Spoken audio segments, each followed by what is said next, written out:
Hello guys. First of all, how do you do? How do you feel? Do you feel sick or happy? Are you stressed? And do you feel anxiety? Are you so excited? We all know about these pandemic times. It makes a big consequence on all of us. Don't worry, I'm here for you. My name is Serve Media. I'm a designer and entrepreneur. Today I'm gonna talk about industrial design. Today is a pleasure to show you this first video.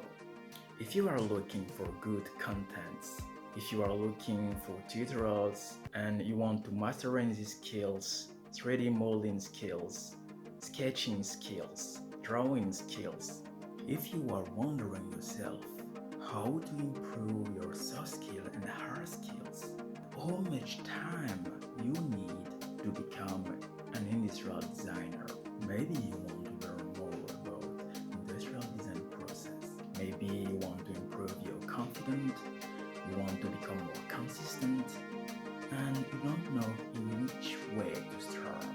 Maybe you're wondering a lot of questions about your future, about your career, and maybe you are lost. You need to be patient.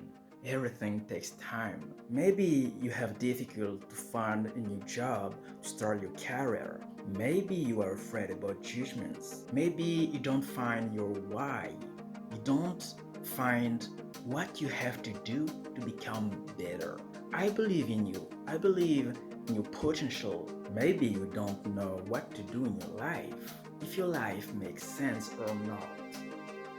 So I'm here to give you sense for your career. I'm here to give you motivation, energy to reach your goal. You have to be faced with the adversity. Maybe you want to improve your employability skills. If you are invest step by step, day by day, you can reach your goal. You just have to be patient. You are in the good place. Don't forget to subscribe to my YouTube channel. If you have any questions about design, skills, and investment, you can comment below. Take care of you guys and see you next time. Bye bye.